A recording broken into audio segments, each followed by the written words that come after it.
De economia, então, agora, candidato. Todos os economistas atualmente estão dizendo que o próximo governo vai ser obrigado a lidar com uma bomba fiscal, um desequilíbrio das contas públicas enorme. O senhor não tem sido claro quando fala dos seus planos para a economia, mas o senhor, ao mesmo tempo, tem feito promessas. Como é que o senhor pretende recuperar o equilíbrio das contas? Ô, Boni, é que você não deve lembrar o que os meus economistas diziam para mim nas eleições de 2002. Ou seja, naquela época o Brasil estava quebrado. Naquela época vocês lembram que o Brasil quebrou 2 vezes no governo Fernando Henrique Cardoso. Naquela época o Malan, que era um homem sério, ele todo final de ano ia para Washington tentar pegar dinheiro para fechar o balanço, o caixa do governo. Então lembrado de 2 pessoas do FMI que vinham para o Brasil investigar o Brasil todo dia, e os meus economistas diziam: o Brasil está quebrado, o Brasil está quebrado. Eu falava: então por que vocês querem que eu ganhe as eleições? Então eu vou dar um dado para você ver o seguinte. Quando eu tomei posse em 2003, o Brasil tinha 10,5% de inflação. O Brasil tinha 12% de desemprego. O Brasil devia 30 bilhões ao FMI. Nós tínhamos uma dívida pública de 60,4%. O que é que nós fizemos? Primeiro, nós reduzimos a inflação para a meta, sabe, que era 4,5 mais 2 menos 2 durante todo o meu período de governo. Segundo, nós reduzimos a dívida pública de 60,4% para 39%. Nós fizemos uma reserva de 370 bilhões de dólares.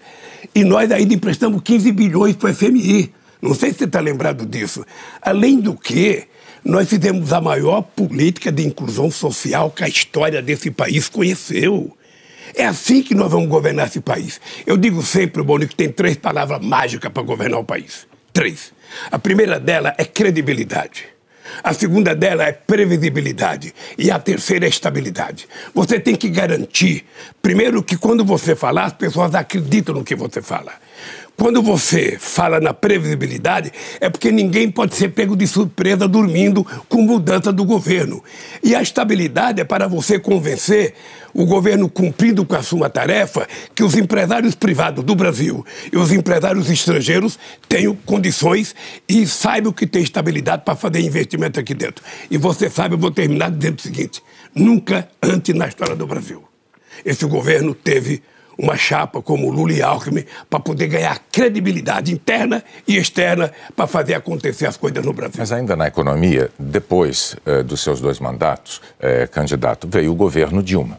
E o governo Dilma se notabilizou por tentar induzir o crescimento da economia brasileira, aumentando gastos públicos e também segurando aumentos de preços de combustíveis, aumento de preços de energia. O resultado disso foi a maior recessão em 25 anos e uma explosão da inflação. Daí a pergunta: o senhor, uma vez eleito presidente da República mais uma vez, vai implantar na política econômica qual das receitas petistas? A do seu primeiro mandato ou a receita petista do mandato de Dilma Rousseff? Ô, Boni, sábado eu estive com a Dilma no Vale do Anhangabaú, em São Paulo. E a Dilma sabia que eu vinha aqui. E a Dilma falou assim para mim: ô presidente, se perguntar do meu governo, não responda. Fala para me convidarem que eu vou lá para discutir com eles. Tá? Mas o que eu quero dizer para você? Eu quero dizer para você, primeiro, que a Dilma é uma das pessoas que eu tenho o mais profundo respeito pela competência e pela ajuda que ela me deu quando era chefe da Casa Civil. A Dilma fez um primeiro mandato presidencial extraordinário, porque a crise se agravou, a crise internacional, e mesmo assim ela se endividou para poder manter as políticas sociais e para poder manter o emprego em 4,5%, que foi o menor desemprego que nós tivemos na história desse país. Era como se fosse padrão Noruega, padrão holandesa. Eu acho que a Dilma se cometeu equívoco na questão da gasolina. Ela sabe que eu penso isso. Eu acho que cometeram equívoco na hora que fizeram 540 bilhões de desoneração e isenção fiscal de 2011 a 2040. Sabe? E eu acho que quando ela tentou mudar, ela tinha uma dupla dinâmica contra ela. Eduardo, sabe, o presidente da Câmara e o Aécio no Senado, que trabalharam o tempo inteiro para que ela não pudesse fazer nenhuma mudança. Ela mandou medida provisória para mudar. Como aconteceu com o Fernando Henrique Cardoso. Quando o Fernando Henrique Cardoso teve o segundo mandato, ele mandou medida para poder evitar que o Brasil quebrasse, e ele tinha como presidente da Câmara o Temer, que ajudou a aprovar as coisas, não trabalhou contra. E o presidente da Câmara, da Dilma, ele trabalhou contra o tempo inteiro, a Dilma. Mas então, presidente Dilma, candidato, não agiu sozinha, havia uma equipe cuidando de economia para ela e tudo. Então, este erro que o senhor reconhece ter havido lá, não foi um erro pessoal, solitário dela, mas de uma corrente do PT. Por isso, a pergunta se impõe. Se a corrente do PT, que amparou as decisões que o senhor reconhece terem sido equivocadas da ex-presidente Dilma, fizer valer a sua opinião num governo seu, vai-se por esse caminho. Daí a pergunta. O senhor está dizendo, então, que o seu governo vai ser diferente se um dia entrar alguém no teu lugar para fazer o Jornal Nacional, entrará. Você vai perceber o que é rei morto, rei posto. Você vai descobrir. Ou seja, quando você deixa o governo, quem ganha vai governar do jeito que entender. Quem está de fora não vai mandar.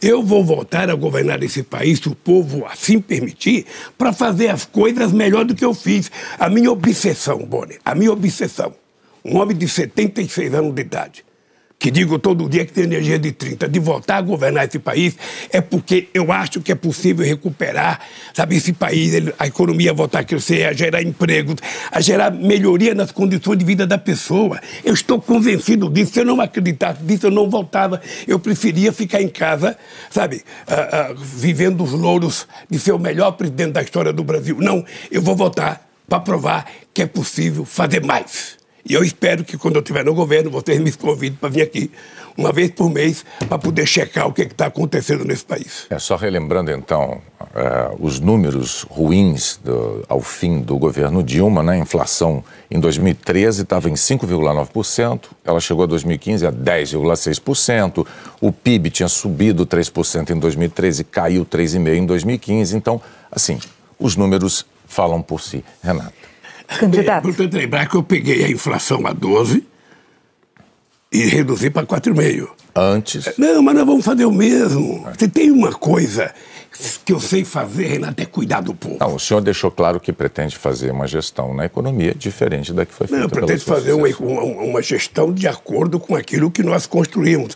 Eu hoje tenho 10 partidos junto comigo e ainda tenho a experiência do ex-governador Alckmin comigo. Muita gente pensava um ano atrás que era impossível o Lula se juntar com o Alckmin.